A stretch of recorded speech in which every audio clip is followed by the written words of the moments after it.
Hey guys, welcome back to the channel. If you're new here, I'm Anna. I'm a little bit spooky, and today we're going to talk about only things I love. This is a favorites video where we just discuss all the things that I've been playing with and that I have truly been enjoying, that have brought me joy. And we're going to be talking makeup, skincare, hair care, and a little lifestyle. So yeah, if you want to find out what I've been loving lately, just go ahead, keep on watching. But before we get into the video, let me know down below, what are some things that have brought you joy lately, made you happy? It doesn't have to be makeup and beauty and all that. It can be just anything that you have been enjoying lately that has made you feel good. Special moments, just a new hobby, whatever. Whatever makes you happy. Let me know down below because I am nosy and I love to hear from you guys. So yeah, without further ado, let's get into the video.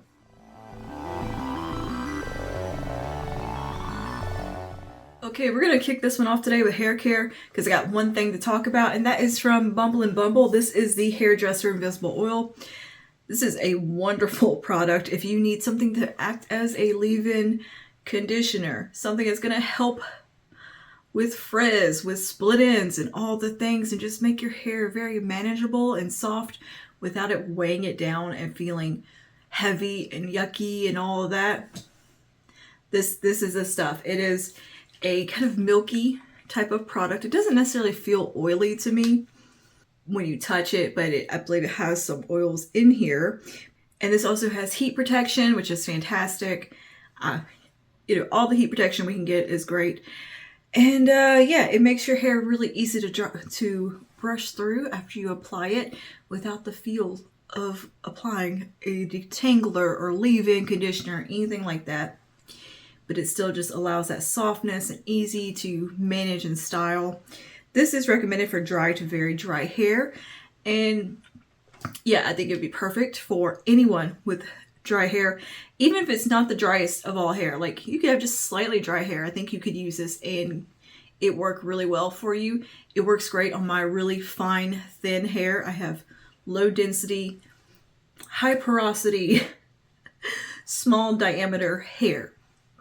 And this does great. And that is one of the things I do struggle with when it comes to leave-ins, in particular as a leave-in conditioner or a curl cream, is them being heavy for my very, very fine, wavy, curly hair that is also kind of coarse and dry and needs nourishment at the same time, but then products can just feel a little heavy on it and weigh it down. This doesn't do any of that. I can go in with this and not be afraid of applying too much.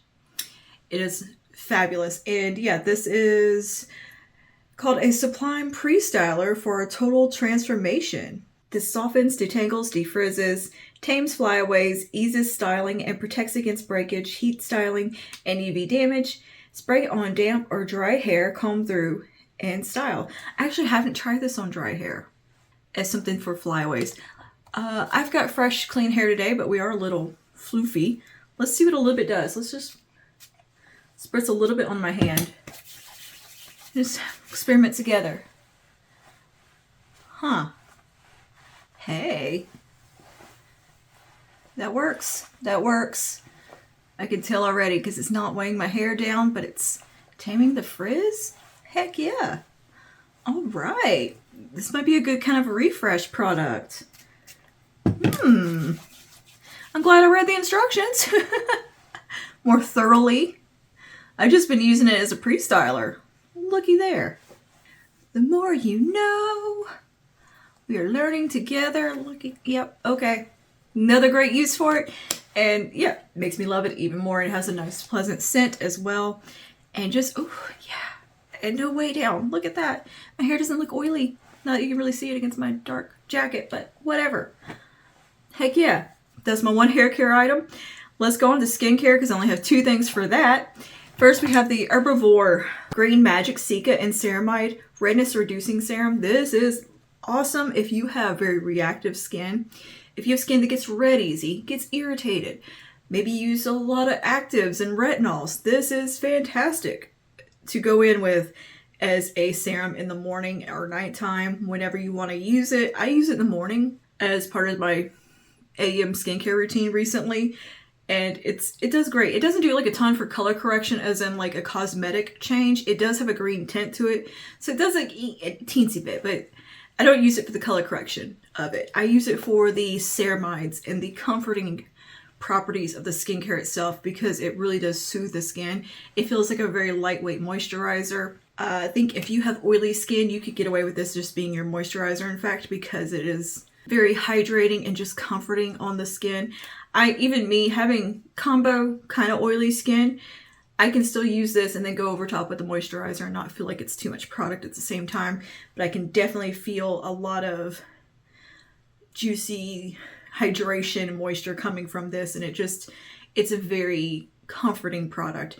It definitely soothes the skin over time, and kind of immediately your skin starts to just feel a little more calm, and it's lovely if you have skin that's a little more prone to irritation and redness, which tend to go hand in hand.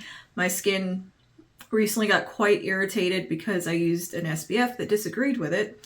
So this definitely made it feel a little better. I was having very red skin, got a little hivey. This was really nice to use. Again, just a very soothing product. So if you have sensitive skin as well, which usually those things kind of go hand in hand with redness, this is great. And I do use a lot of I use pretty strong retinol and actives in my nighttime skincare routine. So something like this from the morning is great as well. So yeah, good stuff from Herbivore. I'm really enjoying it. Speaking of actives and retinols, this has become my number one favorite active retinol hardcore skincare product. This is the Dr. Dennis Gross retinol perfectly dosed retinol pads. These are advanced retinol and ferulic. So you get actual retinol and then a retinol alternative in here as well. And I use the extra strength 0.5% pure retinol. They come in two different strengths. They have a lower one that I think is 0.2, and you can work your way up to the 0.5, which I have done. I started with the 0.2, worked up to the 0.5. So this is technically my second box of this, but they had sent me the 4 of the other 2 dosages to work up from there. And I immediately put this in my cart after about a week of use, because I saw an immediate difference in my skin, just immediate. And it's like, you know what? We're buying that high dose and we're sticking to that, because it's amazing. It doesn't irritate my skin. I have sensitive skin. I do. And especially acids tend to not agree with me as much as they used to in my youth. So like glycolics and lactic acids, salicylics, my skin doesn't love. Even though I have oily, kind of a little bit acneic skin and clogged pores and congestion, those products tend to irritate my skin at the same time and dry me out. This, no issues whatsoever. I think because I kind of worked up to the dosage, the way it's recommended to do, and I'm not a stranger to retinol either. My skin's pretty acclimated to that. But this is just so potent and effective, yet so gentle. And I don't think the price point is terrible for the amount of product you get in here. I think I use them about twice a week on my skin, because they are very potent. You don't have to use these. These are not for every day. I think they recommend every other day. Yeah, 2 to 3 times a week. You can work up to using these daily. I prefer sticking to the 2 to 3 times a week, just so I err on the side of not irritating my skin potentially. And they're expensive. I mean, they're not the most expensive thing in the world, but I don't want to.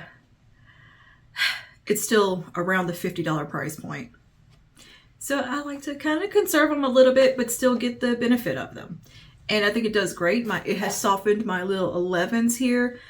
Clogged pores have been diminished so much that it's amazing. That's my biggest struggle. I don't have breakouts where I have pimples and stuff. I have congestion. Congestion is the bane of my existence. I have rough texture, little bumpies, blackheads, just clogged pores, those little bumps under the skin kind of thing, milia, all that. Anything that can, it's like deep acne, and it's hard to get to. It's really hard to treat, and retinol treats it wonderfully. And these, within 2 weeks of using them, I saw a huge difference just in the texture of my skin and the blackhead pore situation. This little white bumps you get with the stuff in them, almost all gone.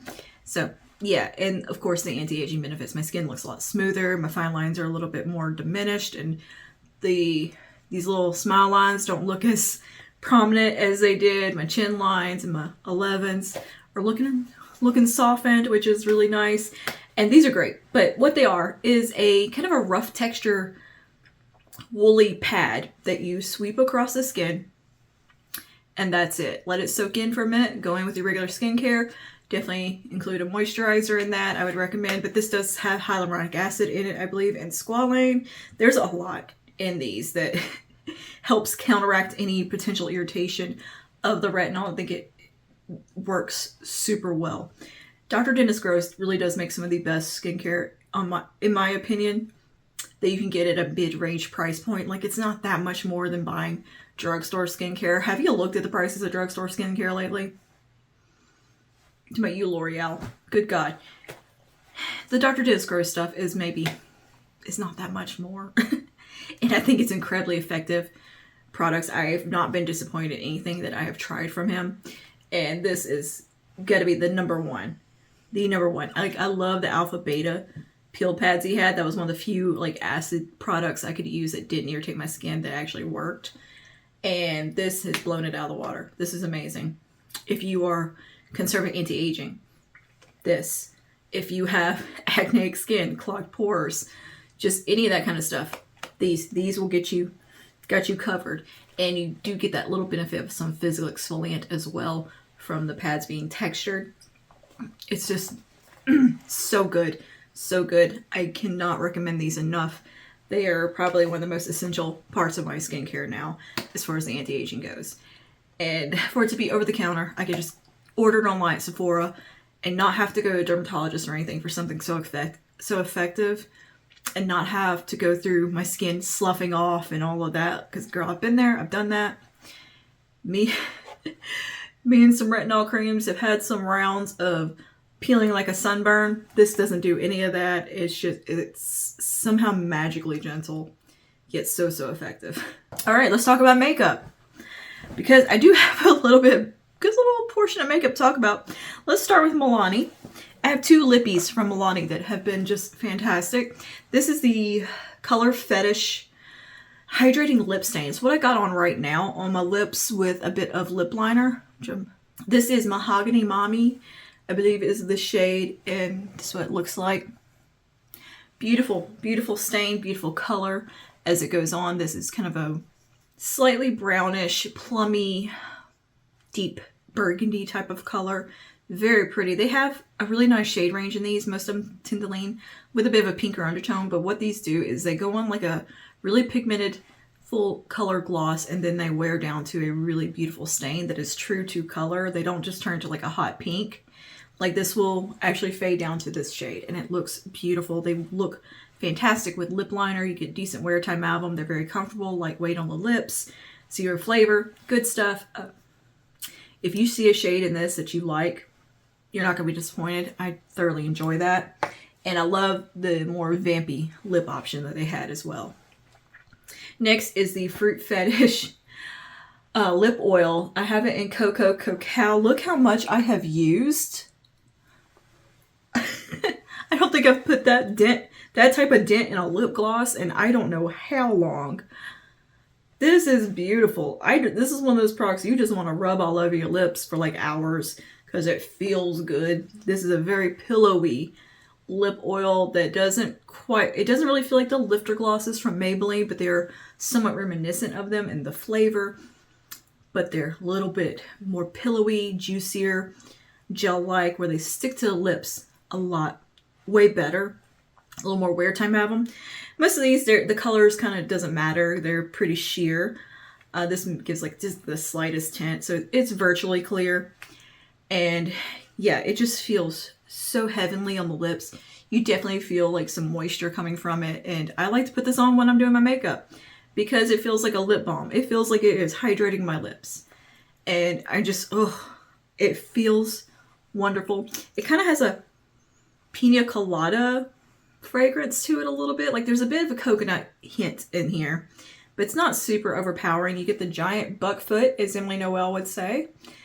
And it's so cushiony, so pillowy. It feels like heaven on the lips.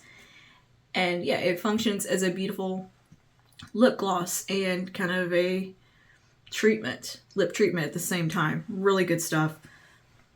Any color you pick up, doesn't really matter. These are awesome. And moving on to another gloss. This is from Maybelline. This is one of their new Plumper Glosses. Now these are not going to be for everybody.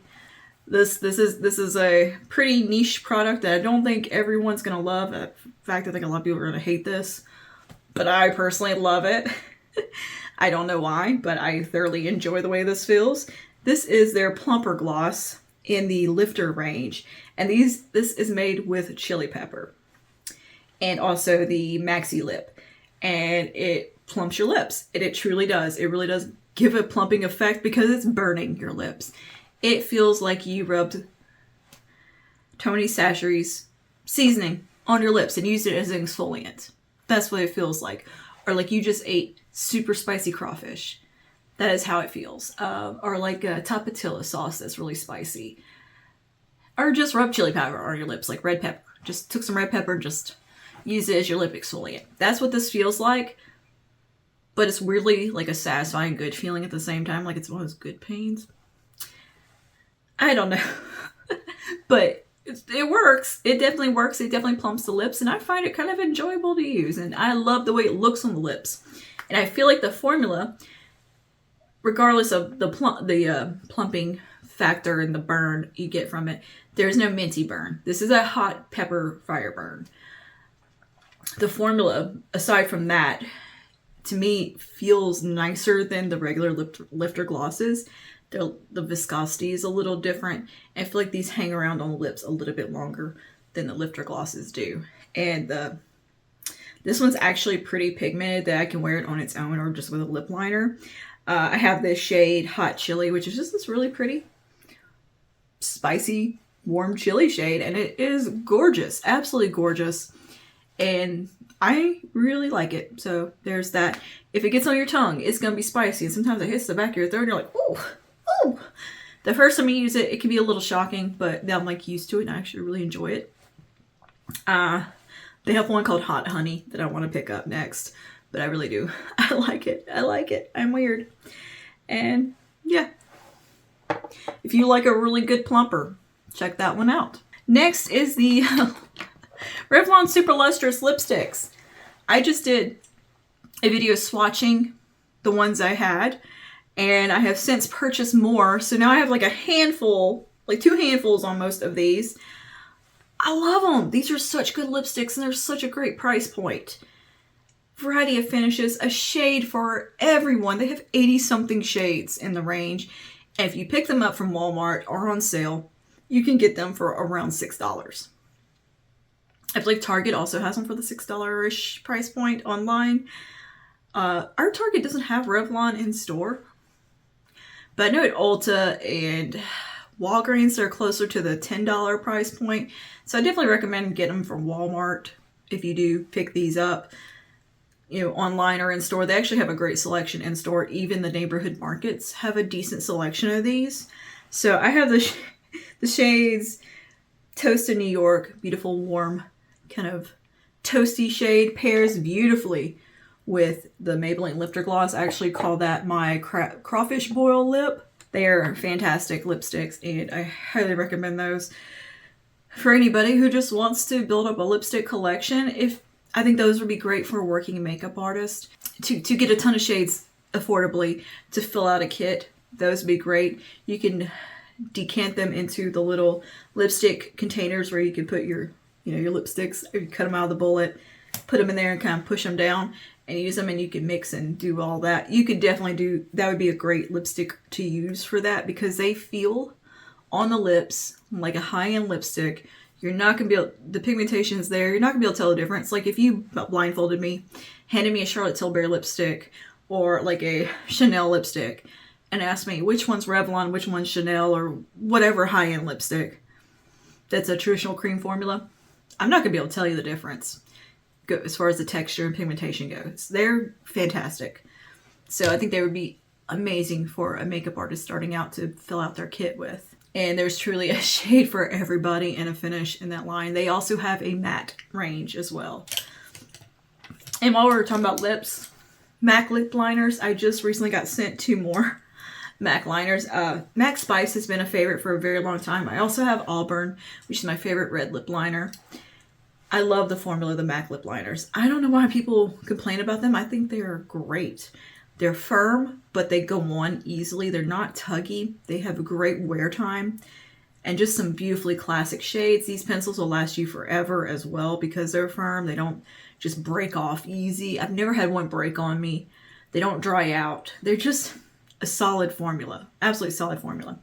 MAC Spice, Cork, and Chestnut have been my 3 shades that have been in rotation with these lip options. Like all those Maybelline lips, or all those Revlon lips, the Milani, the Maybelline, these 3 have come through for all those shades and performed beautifully with them. I love a deeper lip liner look and kind of that kind of 90s ombre-ish thing. I love it. And I love a brown lip. So these are 10 out of 10 products for me. All right. And speaking of MAC, they had sent me a couple of blushes. These are the Mineralized Skin Finish blushes. I've never used these before, so I was happy to try them out. Thank you, MAC, for sending that over, and the 2 lip liners. But they sent me Rosy A Go-Go. No, Happy Go Rosy. I always call it the wrong thing. Beautiful pink shade. Really nice. Great kind of cold girl flush. But my favorite, my number 1, Warm Soul. There is a reason Warm Soul is a cult classic. I know they changed the formula and it's a little bit different than what it used to be. But girl, this is beautiful. It looks so boring in the pan, I think, and like nothing. It is such a beautiful warmth on the cheeks. Oh, it has this gorgeous kind of golden sheen to it. It is like apricot, soft apricot toasty goodness that works on fair skin. And even deeper skin tones can use this, and I think it would be a beautiful kind of like almost a ambient lighting powder kind of highlight on the skin, and it would be stunning. Like, I want to see that on a deeper skin tone because it would make such a beautiful kind of blush topper with a glow type of situation. It's a beautiful blush, and I'm so happy to have finally got to try it. Now, I don't know what the older formulation of it was like to compare, but up here that it was like the bee's knees.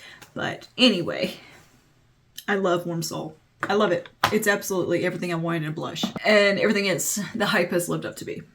And speaking of like cheeky stuff, these e.l.f. Beauty Wands, I've had so much fun playing with these that I went back and bought more.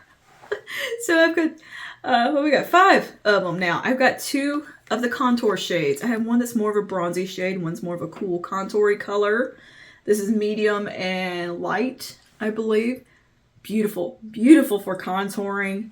Fairly easy to use. I like to apply them with a brush from the tube instead of taking the little sponge tip and going on. I find doing them with the brush, just kind of brushing it on there and then tapping it onto the cheeks is a little bit more effective, and you get a little more control with them because they're liquids. They will get a little out of control on you, but the contours are amazing, and they have a really nice shade range of those. And then I have one of the highlighters. The highlighter's beautiful. It was just a nice champagne highlighter. Can't go wrong. It's called Champagne Campaign. It's the lightest one. Again, apply the same method with the brush, tap it on the cheekbones. I have noticed that the blush and the highlighter does dry down quicker than the contours. So you don't have as much playtime. So you kind of got to get in there and get them blended. So I think going from the brush, like I just use like a stippling brush or foundation brush, something like that, to just tap them on. So good. So good. So yeah. Great little highlighter, liquid highlighter. If I was going to pick up anything from the range, I would definitely recommend the contours. But the highlighter is great. I've been enjoying having it and playing with it. And then I got 2 of the blushes, which are really nice too. I have, let's see here. I've got Rosé You Slay and Magic Hour. Rosé You Slay is definitely a Charlotte Tilbury, like Pinkgasm dupe. Totally looks just like it. This one is pink with the gold shift in there. Kind of NARS Orgasm-ish. Very pretty shade, universally flattering, I think, and has a really pretty sheen to it. These are definitely very glowy, kind of on the metallic side of things. It's not the most refined finish, but they're still very pretty, and I love them for underpainting. It's beautiful. It's like for underpainting or a no makeup kind of day where you don't want to fool with blush and all the things. Just going in a little bit of this with going straight from the tube with a brush and tapping it on. Gorgeous. And then Magic Hour is kind of more of a bronzy rose gold color. Surprisingly pretty. In store, I thought it was more mauve, but it's actually quite warm when I got it home. I think I was mixing it up with the berry one that I wanted to get because they never have that one in stock in the store for some reason. So I am going to get that one eventually. But anyway, it looks really pretty. It's underpainting for a glowy, warm warm golden cheek coming from within the foundation. It works really beautifully for that, especially like if you're a little bit more tan. This is going to be awesome. I think it would be great for really beautiful and deeper skin tones. But I can make it work on my little ghostly self, and it does fine too. I love products with that kind of versatility. It's really fun to me when I find something like, this can work for everybody. It's more of a personal preference if you just like the shades. So yeah, they've created a really nice, fairly inclusive range here, and good job, e.l.f. on that. There's like a shade for everyone that you're gonna like or works on your skin tone, whichever. You're gonna find something in that range that you like if you like that medium to apply product. I do want to try their new little cheek stains. I just haven't really got around to it, but those are on the list. Last thing for makeup, I believe. Let me double check my list. I kind of went backwards on my list. Last thing for makeup is the Bare Minerals Pro, what is it called? Bare Pro Powder Foundation. Oh my goodness. This has become my #1 holy grail complexion product. This is beautiful. This is stunning. This does everything that I need a foundation product to do. I've never liked a powder foundation. Never in my days. In my 20 years of doing makeup on myself, I have never found a powder foundation that I agreed with. This one? Okay. I understand why everybody loves Bare Minerals now. I get it. This looks so beautiful on my skin.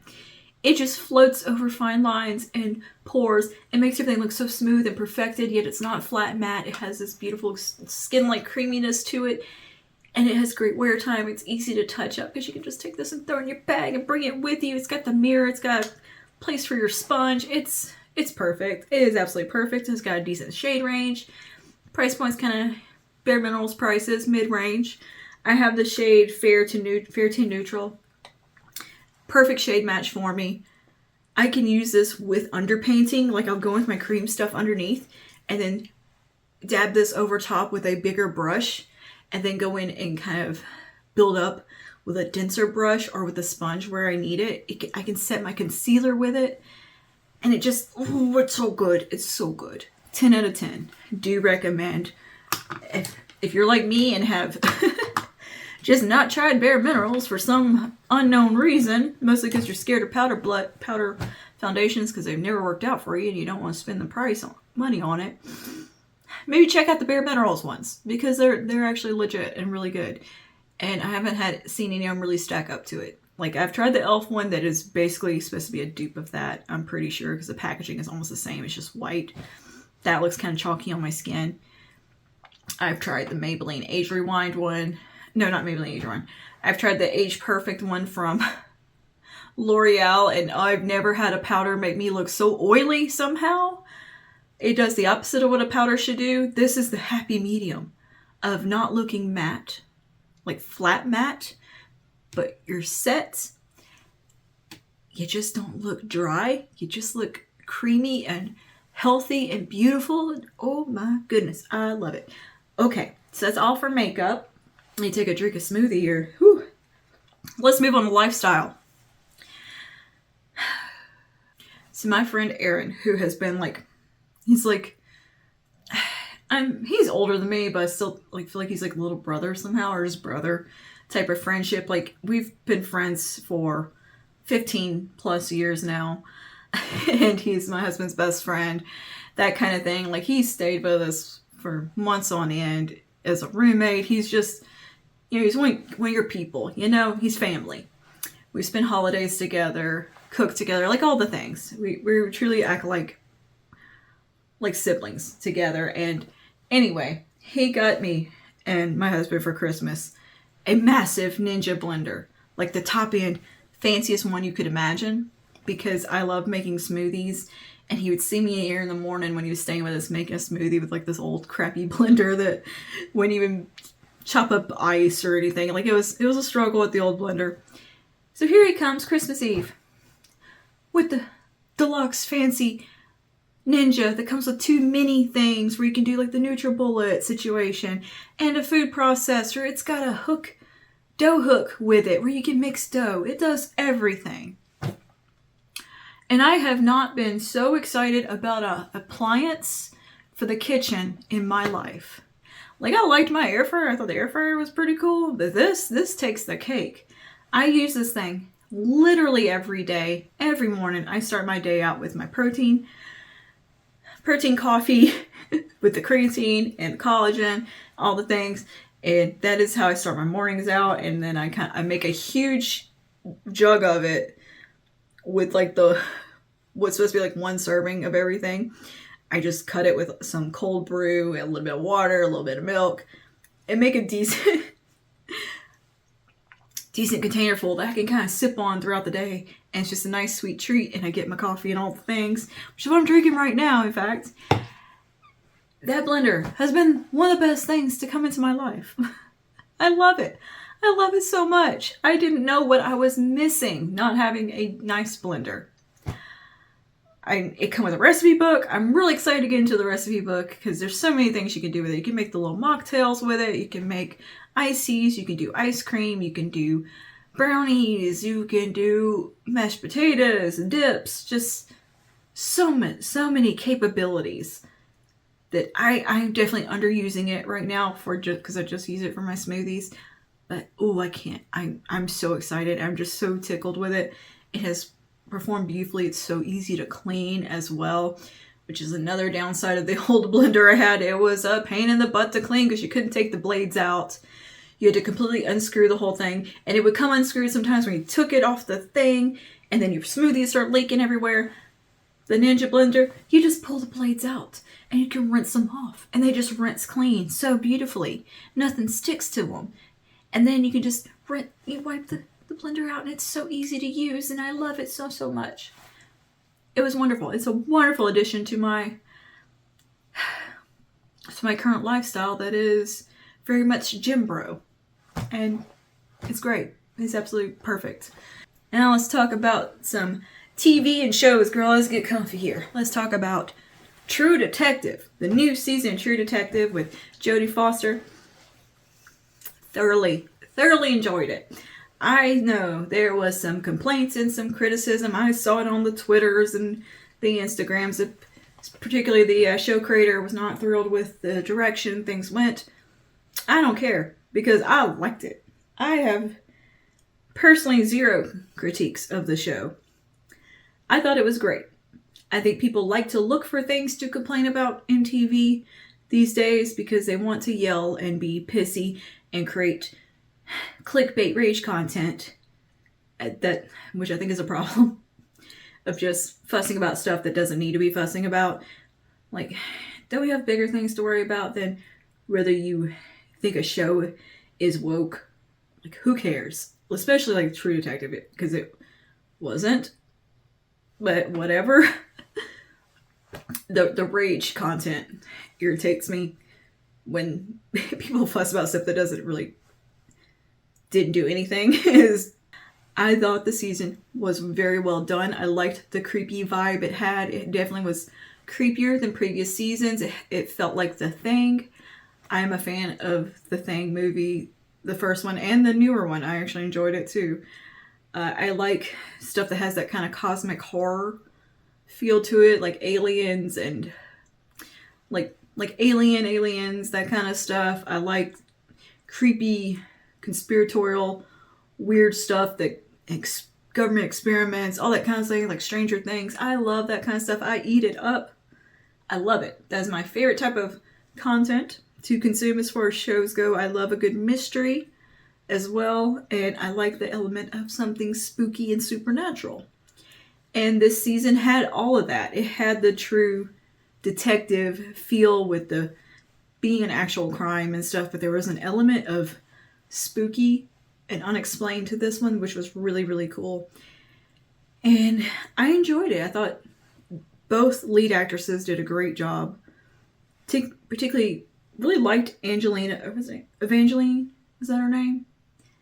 Was it Evangeline? Anyways, she's a boxer. I thought that was really cool. She's not. I think she's just getting into acting, but she was a professional boxer or fighter, or UFC maybe. I don't know. Anyway, she's a professional fighter. And I thought it was really cool seeing her in a leading role. She did a great job. She's definitely got acting skills. And she was believable in the role. Jodie Foster, of course, is going to kill it.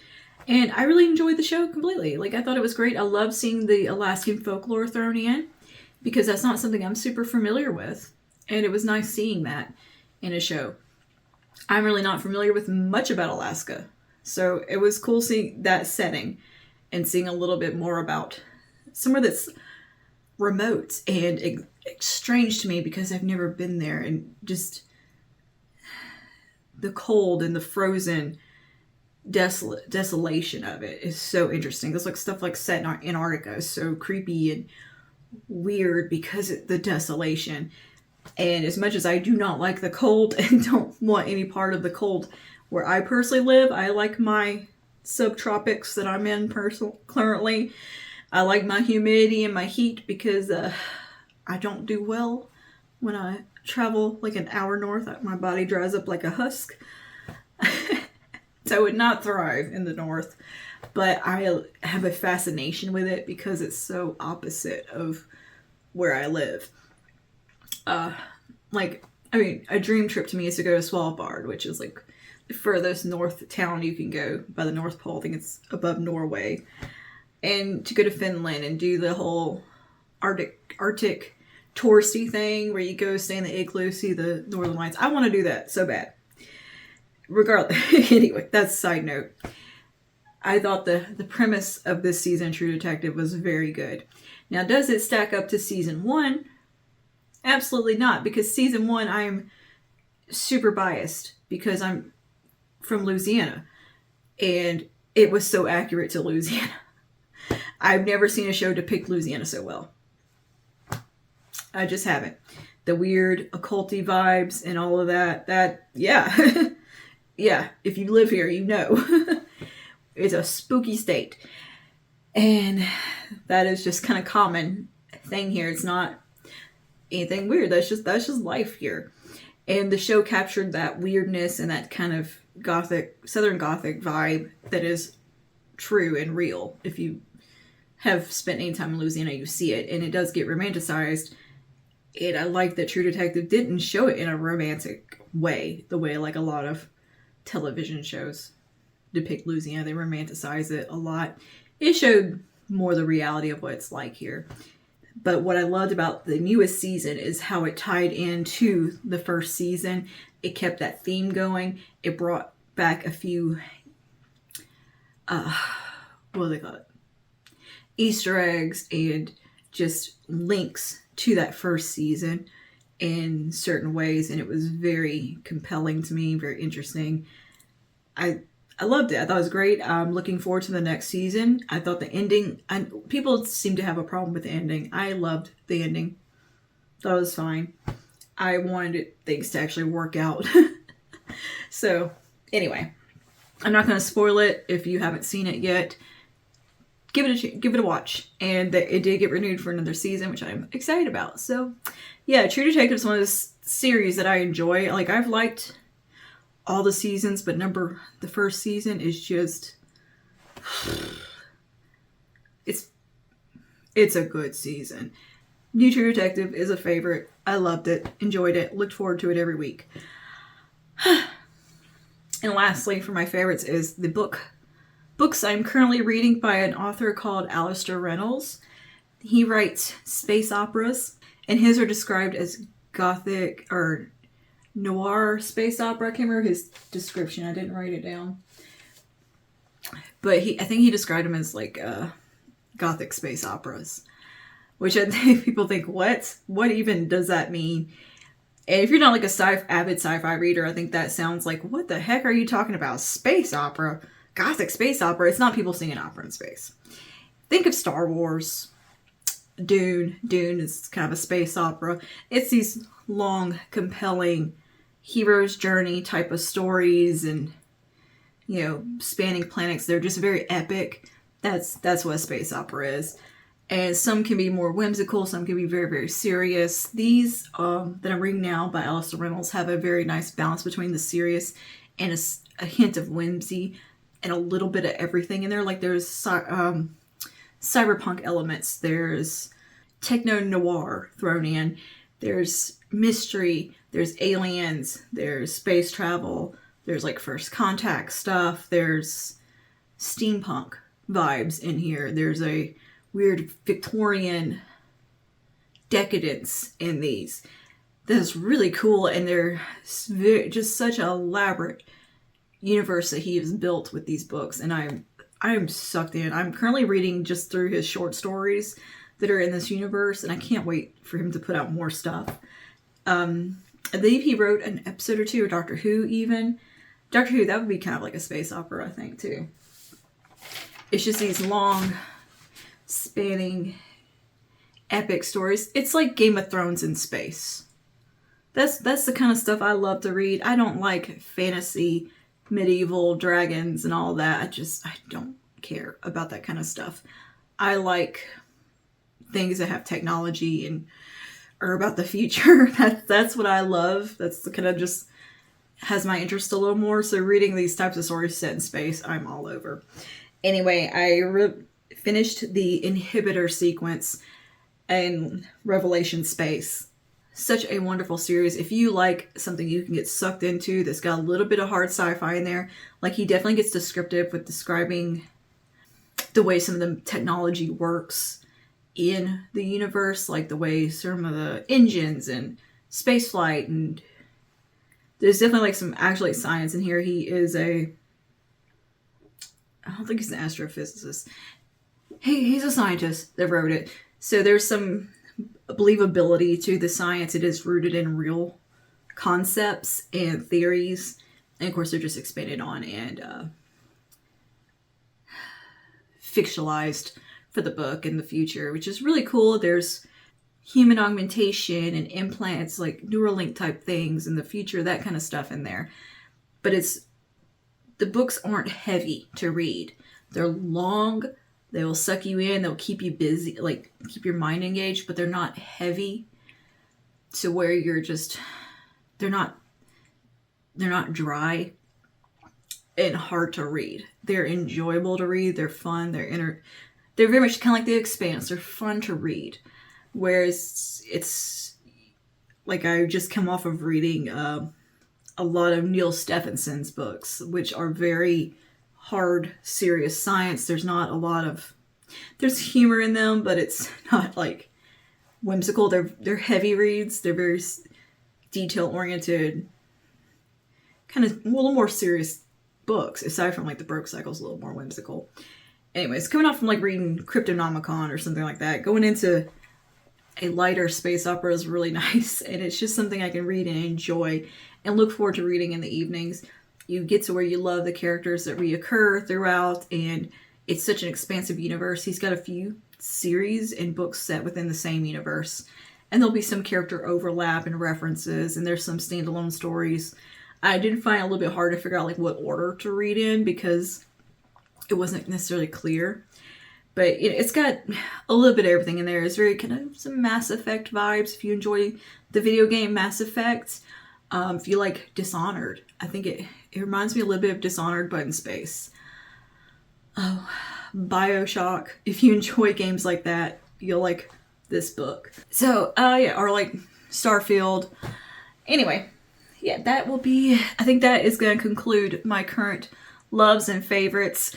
I know there's a good bit of makeup in this one today, and I got a little rambling talking about books and TV, but look, when I don't love a lot of books and TV, like I don't have a huge variety of tastes when it comes to these things. I have particular things that I'm just real passionate about. That's kind of the way my brain is. Like I'm not into having like a huge variety of media I consume. I basically home into the things that I just really love and just stick to that. I don't know why I'm like that, but I am. I'm pretty devoted to just reading sci-fi books. True Detective is honestly a little bit outside my normal scope of interest because I don't really like police dramas and detective dramas that much unless they are set in a futuristic setting. Like I love tech noir, which is basically like a detective noir set in space. Love that kind of stuff. But I'm not real interested in like current day things until you add that mystery in there. That little hint of something spooky or weird. Like with the first season True Detective, you had the occult vibes, and then with this one you had like almost like a cosmic horror feel, which heck yeah. So anyway, I think that is everything for today. Thank you for hanging out with me.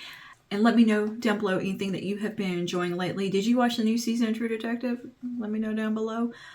And yeah, I think that'll be it. I will see you guys in the next one. Stay safe and stay spooky. Bye now.